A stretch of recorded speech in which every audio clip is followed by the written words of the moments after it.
बिस्मिल्लाहिर्रहमानिर्रहीम। अस्सलाम वालेकुम। पाक वतन टीवी न्यूयॉर्क के खुसूसी विलाग के साथ वजी अहमद सिद्दीकी आपकी खिदमत में हाजिर है।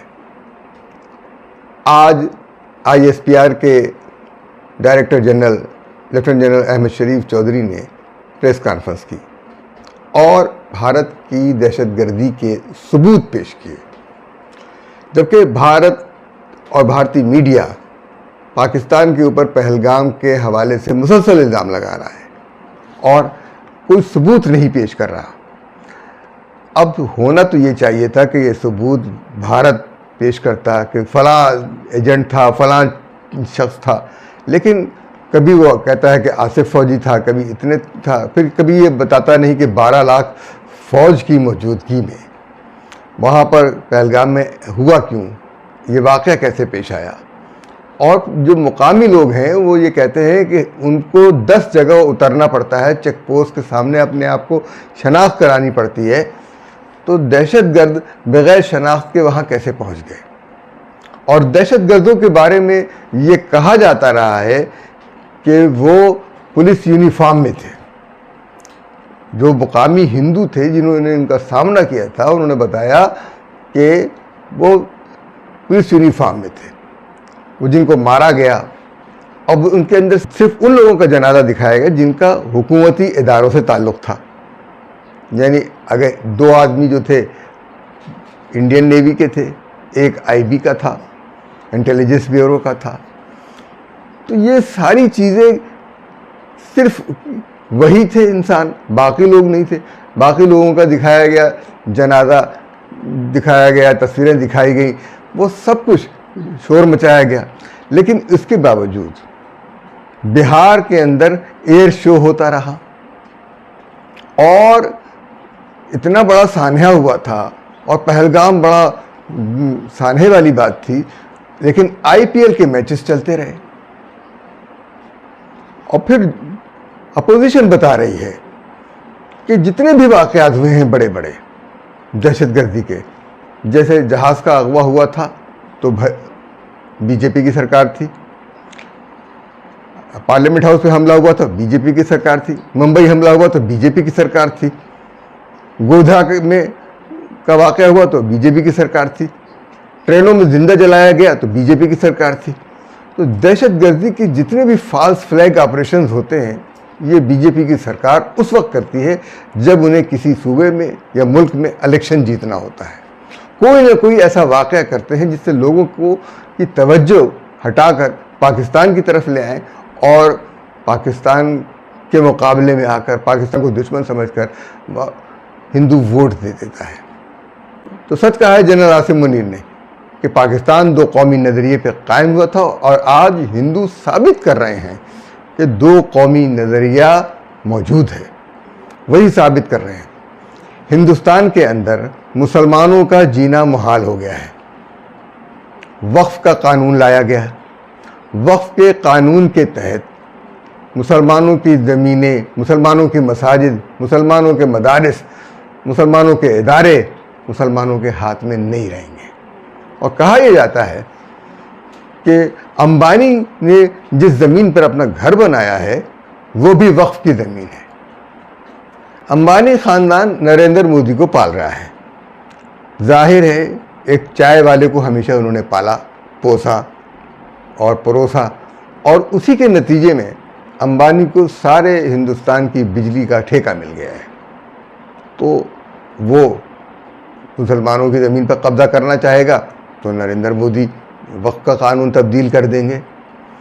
नरेंद्र मोदी वैसे तो मुसलमानों के बड़े हामी बनते हैं, सऊदी अरब भी जाते हैं, मुत्तहिदा अरब अमारात भी जाते हैं और दूसरी तरफ इसराइल के साथ दोस्ती भी रखते हैं और तीसरी तरफ हिटलर के अंदाज को अपनाते हैं।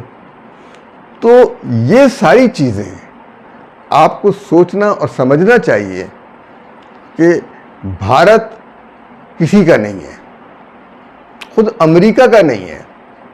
उसे अगर मौका मिलेगा तो वो चीन के सामने सर झुका देगा। पाकिस्तान को धमकियां देने वाले भारत का हाल ये है कि वो चीन के खिलाफ एक लफ्ज़ नहीं निकाल सकता मुंह से। और चीन को धमकी नहीं दे सकता कि हम तुमसे जंग करेंगे, हम तुम्हें अंदर घुस के मारेंगे।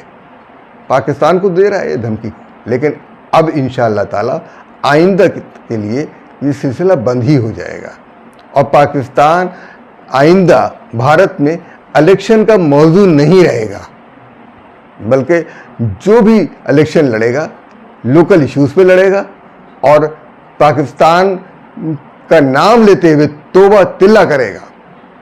इसलिए कि पाकिस्तान इंशाअल्लाह ताला इन भारतीय हुक्मरानों को, इन बीजेपी के हुक्मरानों को वो सबक देगा कि वो याद रखेंगे और आइंदा कभी पाकिस्तान का नाम नहीं लेंगे।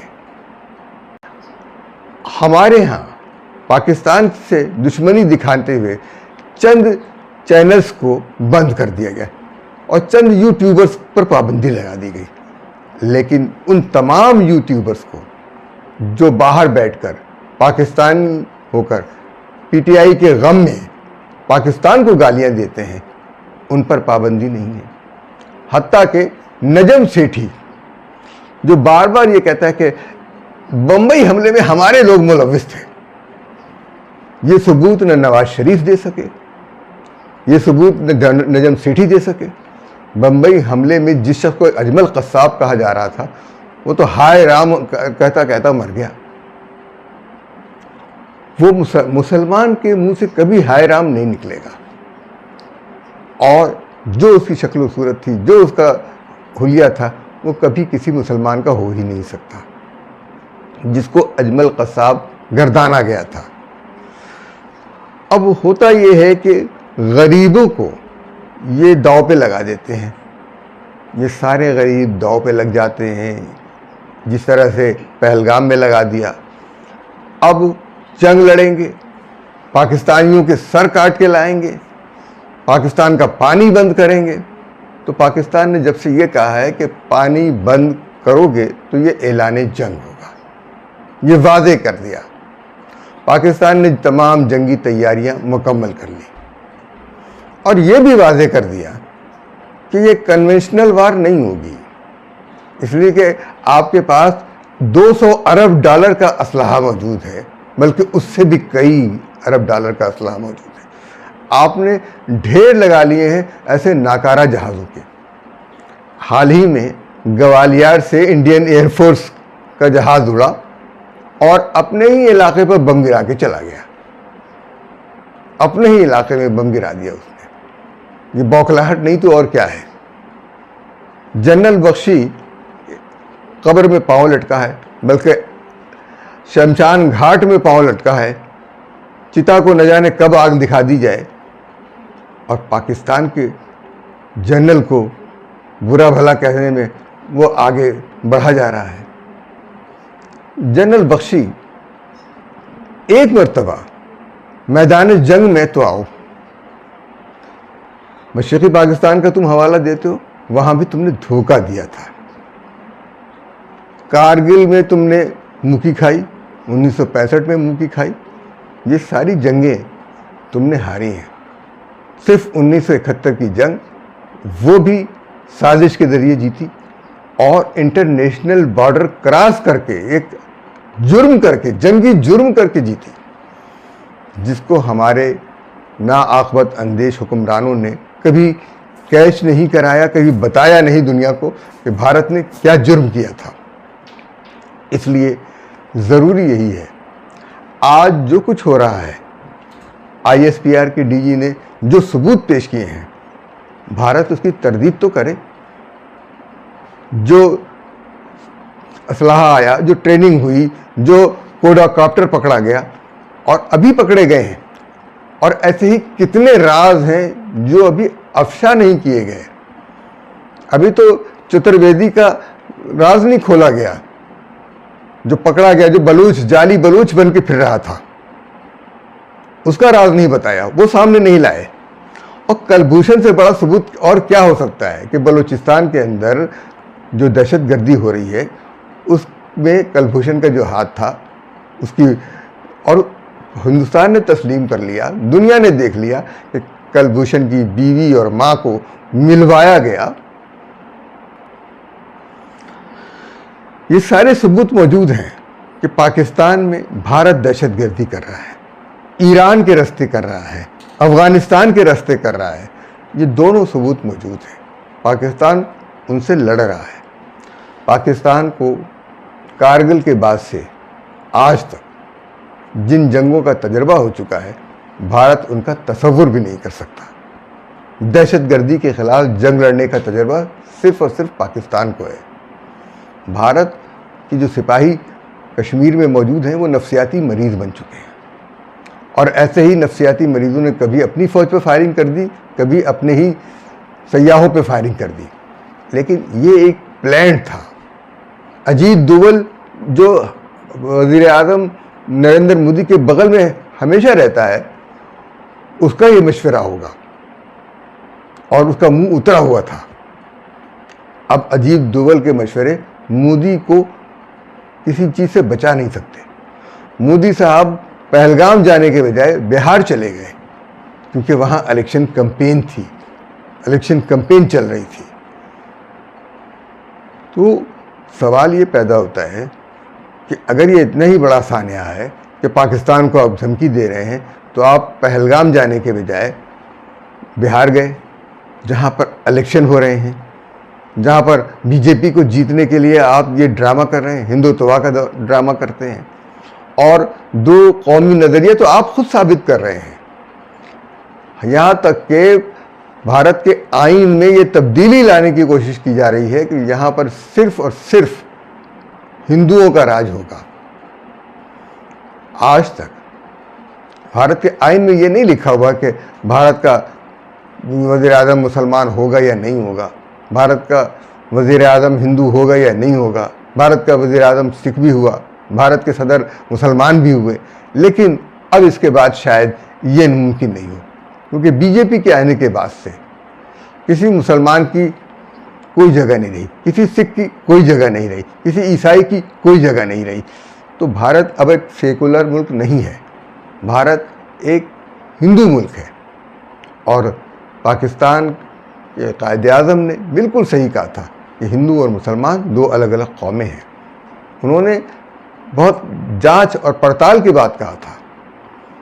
नेहरू ने भी कई दफ़ा कहा कि पाकिस्तान को बनाने में मोहम्मद अली जिन्ना का हाथ नहीं है, हमारी गलतियां हैं। तो ये जो कुछ हुआ, जो कुछ हो रहा है, पाकिस्तान ने सबूत पेश कर दिया है। पहलगाम के हवाले से भारत को सबूत पेश करना है। पाकिस्तान ने ये सबूत पेश कर दिया कि जो कुछ तुम करने जा रहे थे हमने वो पकड़ लिया है।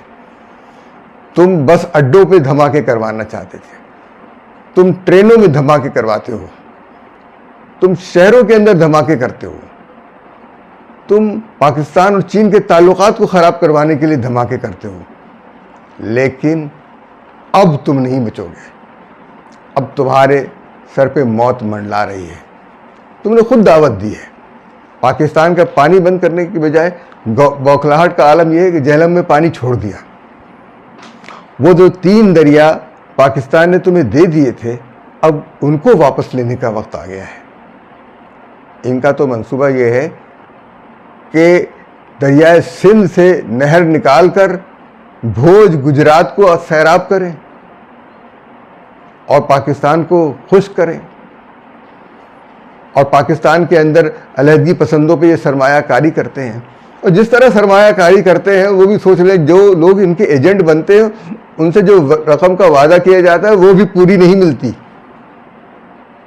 आज DGI-SPR की प्रेस कॉन्फ्रेंस में ये भी पता चल गया, सिर्फ 50,000 रुपए की खातिर तुम कौम और मुल्क को बेच रहे हो। बनिया हमेशा सौदेबाजी से बाज नहीं आता। आज के लिए इतना ही। पाक वतन टीवी को लाइक कीजिए, शेयर कीजिए और दूसरों तक भी ये पैगाम पहुंचाइए। अल्लाह हाफिज़।